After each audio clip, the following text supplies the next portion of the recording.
The New York Yankees are back in the Bronx. They have just completed a long road trip that peaked with a 13-game win streak and valleyed with a 4-game losing streak. However, it ended on a high note with a 15-strikeout performance by Cy Young frontrunner Garrett Cole. Tonight, they welcome the last-place Baltimore Orioles to town, and they look to do some damage. In this episode, the lineup and starting pitcher for tonight's game, a quick recap and some main takeaways, and your fan reactions. I'll be your host, Derek. This is NYY Recaps Yankees Game Night Live.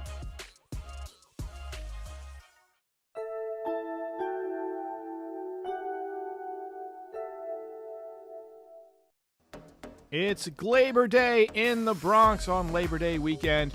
DJ LeMahieu is leading off tonight. He is at second base. Joey Gallo moved up to the number 2 spot. He may get some better pitches to hit, batting in front of Aaron Judge. Aaron Judge is in center field tonight. He's been excellent out there in center, now batting .301 on the season with 30 home runs. Giancarlo Stanton is out there in right field, as we indeed have the jumbo package this evening. Anthony Rizzo is over there at first base tonight against the Birds. Luke Voigt been swinging the bat well whenever he is in the lineup. He is the designated hitter this evening. Gleyber Torres back in the lineup tonight. He is at shortstop and he is batting 7th. Rougned Odor slides over to third base once again. Gio Urshela gets the night off. And Gary Sanchez will be batting 9th in today's lineup. This is the Death Star lineup. And on the mound, Nestor Cortes Jr. He is 2-2 on the season with a 2.77 ERA. He's appeared in 16 games, 8 of which were starts, 61 2/3 innings, 64 strikeouts, 1.086 WHIP. He's certainly been effective. I think he's going to carve up the Orioles tonight.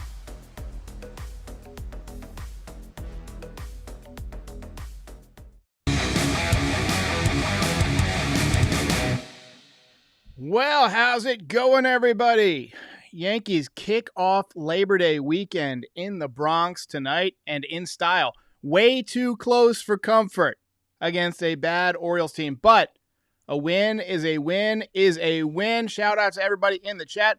John Means was on the mound for the Orioles. He always gives the Yankees fits. You might remember he actually injured Giancarlo Stanton a couple of years ago with a changeup that fooled Giancarlo so bad he pulled his bicep muscle. That was early on in the year.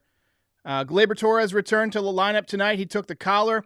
Both pitchers were really strong early. Giancarlo broke up Means' no-hitter with a solo home run in the 4th. DJ made it 2-0 with a sac fly in the 5th. Trey Mancini put the Orioles on the board with his 21st home run of the year off of Cortes. Final line for Cortes, who was pretty impressive. 5 2/3 innings, 4 hits, 1 run, 2 walks, 7 strikeouts, 2.67 ERA on the season for Nestor Cortes Jr. Somebody says Death Star lineup had to walk off against the 2021 Orioles. To be fair, Urshela wasn't in there, so it wasn't technically the true Death Star lineup. I did notice that Nestor Cortes is dropping down on the final strike of an inning often. With 2 strikes, he's going for that outside corner with a sidearm fastball. He's done that multiple times over the last couple of games, so I feel like hitters might be catching on. He needs to mix it up a little bit. Judge doubled in the bottom of the 6th, 20th double on the year, 30 home runs, 75 ribbies, just an outstanding season for Aaron Judge. Jorge Mateo tied the game with a solo home run off of Johnny Lasagna in the top of the 7th. That had to feel good for him, former Yankee. Chad Green worked into and out of trouble in the 8th inning. I still don't really trust Chad Green in a tough situation. He got out of it, but he made it interesting, which I don't like. I don't like interesting. I like easy. Wandy Peralta served up a base hit to score the Manfred runner in the top of the 10th and give the Orioles a 3-2 lead. DJ tied it right back up in the bottom half with a seeing eye single to right field. Amazing slide by pinch runner Tyler Wade to get around the tag. Clay Holmes held it down in the 11th, and he picked up the win. Giancarlo Stanton walks it off in the bottom of the 11th. Way too close for comfort, but Mr. John Sterling. Ball game over. Yankees win. The Yankees win! And the poll is a runaway, and it's a pretty easy call tonight.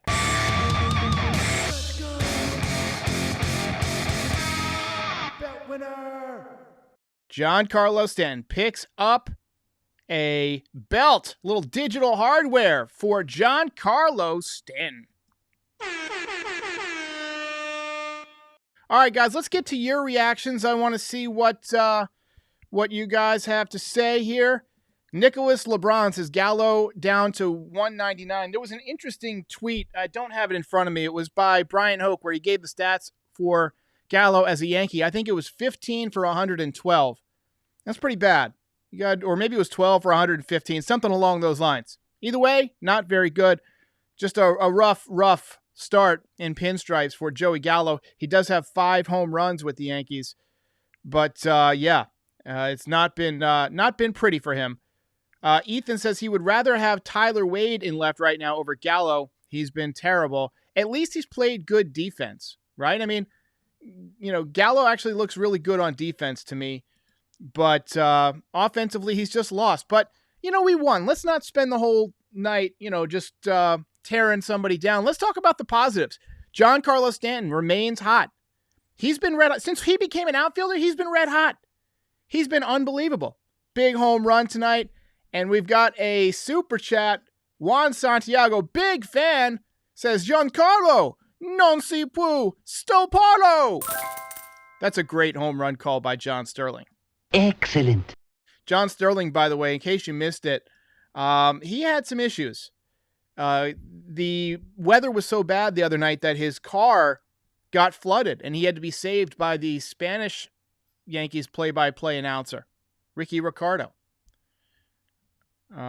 Super V says Gallo in the 2-hole makes me say no. So it was interesting that they did that tonight. I think the thought was Aaron Judge has been so hot that you want to make sure that Gallo gets good pitches to hit, in front of Judge. And he got some good pitches to hit. He took and argued a strike that was well within the strike zone. Super Dupa says, how did Kluber do? So that was a couple of days ago. Corey Kluber, he looked good for a couple of innings, 2-3 innings. You could tell that he was hanging more and more pitches as the game went along. Ultimately ran out of gas. I do have a recap from the next morning if you want to go check it out. But thank you for the dono. Stone Cold 10X defending Stanton says he doesn't trash the fans in New York when he gets booed, unlike some other players. Javier Baez. But Stanton, so Rody Jair keeps posting the same thing. He says, so sorry to Stanton. He deserves it. So Stanton, he's had his ups and downs with the Yankees for sure, but he's also had a couple of walk-offs this year. He had a walk-off his first year against Seattle, a bomb. I want to say he hit a walk-off on Mother's Day, maybe it was. That was right during the midst of his red-hot streak. And he's just been lights out for over a month. So, we got to give credit where credit's due. He has really turned it around. Yankees for Life says he went to the 9/11 memorial today. Not really game related, but I've been to that memorial. It's amazing seeing all the names. I mean, you hear the numbers that go along with 9/11, and then you actually go there and you see the names, and it just changes your perspective. But that was probably the worst day of my life. FG says, you don't trade for a player like Joey Gallo just to sit him on the bench. It's funny. I'm reading the Twitter, and I see a lot of people that are really hard on Joey Gallo, and then I see some staunch defenders. I've been a defender of Joey Gallo from early on, but my patience has run thin. Okay? You can't hit 130 or whatever he's hitting. I get that he hits home runs and strikes out. You got to do something else. You got to occasionally mix in some hits, right? Otherwise, I mean, there's no point in even putting him out there other than for defense, and I'm sure the Yankees can do better defensively. Well, maybe not. I mean, he's one of the best defensive players in the league, but still, you got to hit better than whatever he's hitting with the Yankees. Chris Hefferman says, Stanton and Judge are carrying this offense. Yes, I agree. 100% agree. Anush Bamora says, Stanton plays better in the outfield than his DH, but my dad says it doesn't matter. Your dad's wrong. And you can tell him I said that. When you're out there playing in the field, not only does it keep you in the rhythm of the game, and John Carlos says it gives him something to take his mind off of when he has a bat at bat. You can, you're not sitting around stewing about it, looking at tape. You're out there in the field in the flow of the game. But it's also a way to keep these guys stretched out and loose. You might think that an outfielder just stands around when the ball's not hit to him. I mean, how many balls were hit to right field tonight? Not many. But it's the jogging back and forth to your position every single inning. It's the warming up in between innings. You throw a ball around. It's the adrenaline from just being out there and surrounded by the energy of the fans. It makes a big difference, I think. And it keeps you loose. And Giancarlo is one of those guys who needs to be in the field. Some guys can DH. Jason Giambi became a good DH. It didn't matter whether he was a DH or first baseman. He was in there to mash, and he knew it. Some guys can't do it that way. Some guys don't like to have 4 pinch hit appearances, which is basically what it is. Andrew Thomasone says, can we please fire Marcus Thames? We should not be going into extra innings with the Orioles. I can guarantee you he's not going to be fired at this point in the season. I mean, we are in September now. I mean, you've only got a few weeks left. If the Yankees go down quietly in the playoffs, I think you can make a case for them to dismiss Marcus Thames. I mean, I think you can make a case to dismiss Marcus Thames no matter what, no matter how they do. But Marcus Thames is going to make it through the end of the season. You're not going to make a change right now. The Yankees don't make in-season coaching changes. Even when they were at their low points this year, it was something that they dismissed. Ultimately, it does come down to the players. Stone Cold 10X says, sometimes it takes players time to adapt to a new team. I say give Gallo some time. Well, he was traded to the Yankees on, I want to say, July 29th, July 28th, something like that. I mean, how much time do you need? It's been a month. He should have his new license plates by now. You should be adjusted. Come on, let's go. Let's get it together. Yo Elvis is engaged in a discussion with Fritz about batting average. And, I think that there's a misunderstanding about batting average. Some people think it doesn't matter at all. And some people think that it matters a ton. But the truth is somewhere in the middle. Batting average matters for, confidence for sure. Nobody wants to walk up there and see that they're hitting 199, right? So that matters. The scoreboard is plastered all over the place. The better you do, it feeds back into that mental loop. You see that number shrinking, you're not doing well. It matters to get hits. Now, one downside of batting average is that it values all hits equally, whereas some hits are definitely more valuable than others. If you go 2 for 10 and hit 2 home runs, but if you go 3 for 10 and hit 3 singles, your batting average is higher if you hit 3 singles, but you've probably done more damage if you hit 2 home runs. You've been worth more to your team. So that's where the argument about batting average comes in.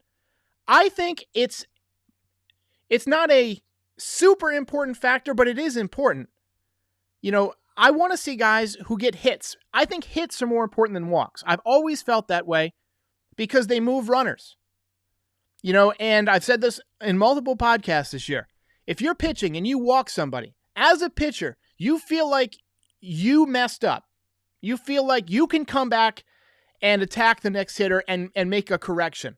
Whereas if you're getting hit and giving up hits, you feel like they're onto you. And you wonder, what am I doing wrong? Am I tipping my pitches? Maybe I need to adjust my grip. That type of thing.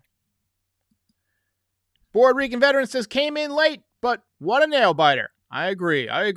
And Mr. Board Rican Veteran is a dono stud. A Puerto Rico. Oh.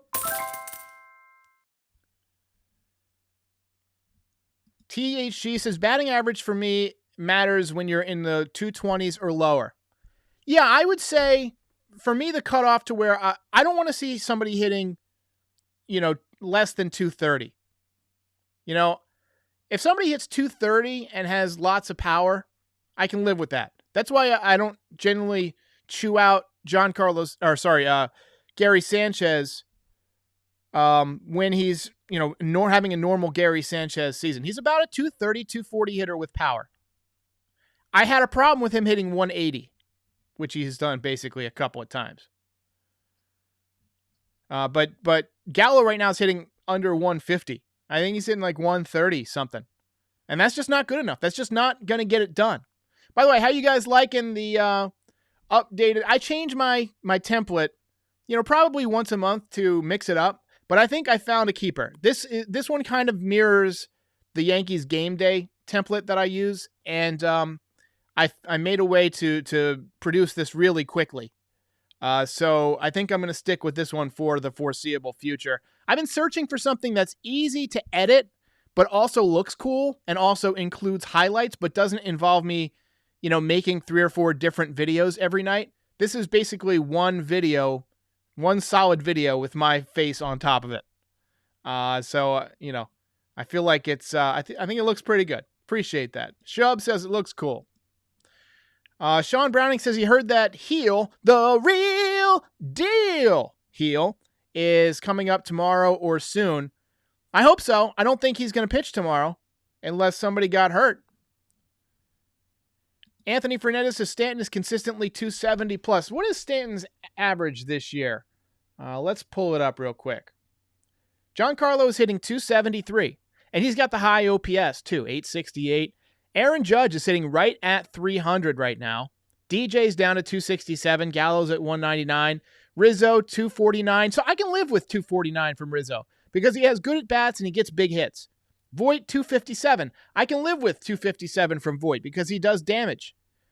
Gleyber Torres, 251. I feel like that's too low for Gleyber because he doesn't hit it for enough power. If you're going to hit 250, you've got to mix in some power. Right? And if you hit 320, you don't need as much power. Odor, 0 for 3 tonight. He's hitting 209. Wade, pinch ran. He's at 284. And Gary Sanchez is at 214. Corey Melito says that would have been embarrassing if you lose to the O's. I get it. Board Rican Veteran says Nestor is nasty. He's got to be the third starter if the playoffs started today, right? First of all, you get the combo. This is the combo noise.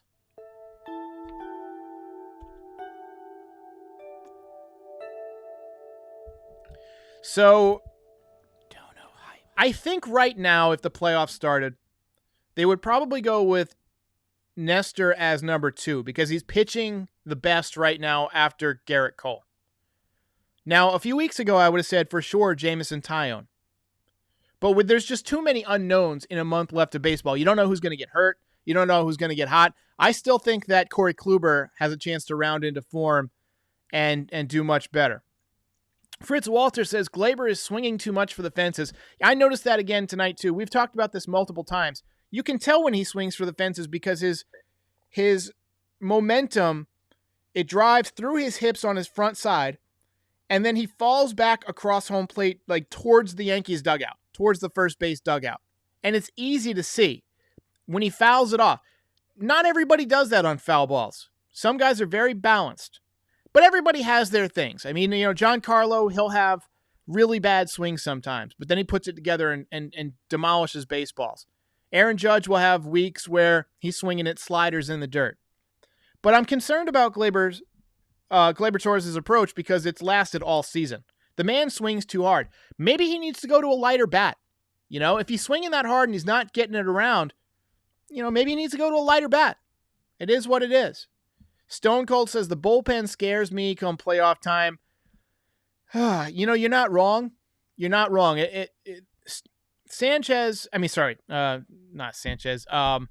Chapman has been, basically a cardiac arrest every single time he's in there. I mean, and Chad Green has been no fun to watch lately, and even Loaizaga gave up a run tonight. The Yankees do need to get a little bit more consistent. I'm looking for Luis Severino or, possibly Domingo Germán to come back and add some depth. I don't know if it's going to happen, but I'm holding out hope. I mean, imagine Luis Severino even at like 80% of what he can be. Pitching out of the bullpen, that's going to be a really good arm for you. Kendall Wiggins says Glaber has regressed, too many holes, poor baseball IQ, poor defense, move him. I don't disagree that he's regressed. He's definitely regressed a little bit, but I feel like he's improved a little bit at shortstop this year. And he's too young to give up on him. You don't trade a guy like that. He's too young. You know, if you trade him and he hits 45 home runs and wins a batting title or something like that, it's a bad move. And he has that kind of potential. I think you got to let it. I think you got to play him. I think you got to give him one more year, another bad year, and then you flush it. You know. Puerto Rican veteran says he'd like to see Taillon in Game 1 if we make it past the wild card. He shouldn't be second in a 5-game series. I hear you, but he hasn't been pitching very well lately, and he looks tired to me. You know, that's why I was saying that maybe at some point in September they go to a 6-man rotation or they skip Taillon, because when he's feeling good, he's a dynamite pitcher, and he could easily be your number 2 in the playoffs. Number 1 possibly in a 5-game set if Garrett Cole pitches the wild card game. That wild card game has potential to be outrageous. Garrett Cole versus Chris Sale possibly. Assuming they don't have to use Chris Sale to get there. They also have Nathan Eovaldi, who has given the Yankees trouble in the past, although they have hit him a little bit this season.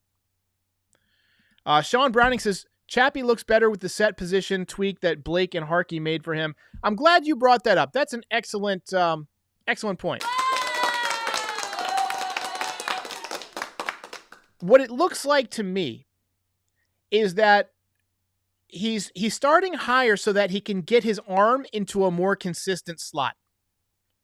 It's hard to explain, but when you're leaned over, you're not always leaned over the same way, right?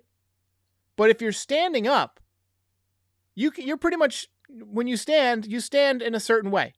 But if you're leaned over, you can adjust by degrees and not even realize it. And that can change like the domino effect that is your ball coming out of your hand and going behind your back. And it can affect your mechanics in little ways. And so that's a really great point. I think that will help him. And he has been better since that began. Let's see. The Lance Vance Dance, great name, says, you have to lighten up on Taillon. He hasn't pitched this much in years. That's exactly what I'm saying. Lighten up the workload. They've run him into the ground. He was not anticipated to throw this much. And I was going to be surprised if he made it through June without going on the IL. I don't think he's been on the IL yet. I think he's the last man standing from the original rotation. Gabriel Morales says, Velasquez will be good for now. Develop Volpe, and move Torres to second. You know, I don't disagree with that. I mentioned in one of my episodes of the Frieze that I think it would be interesting to have next season, possibly, end of next season, have Volpe make the major leagues. You've also got Peraza. And when that happens, those guys, probably both better shortstops than Gleyber Torres.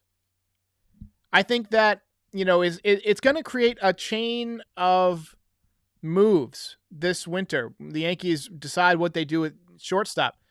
If they decide they want to keep Gleyber, then, not a whole lot has to change. But if you want to move Gleyber back to second and hope he hits, that forces you to make a decision at first base.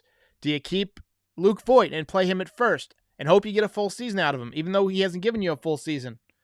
Do you play Rizzo at first base, re-sign him, and trade Voit? That's a possibility. Do you let them both go and put DJ LeMahieu at first base? That's a possibility.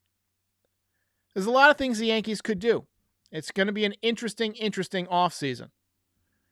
Kendall says they move Gleyber to second and move DJ. DJ exceeded our expectation, but kills your D. I don't agree with that. DJ's an excellent defensive player.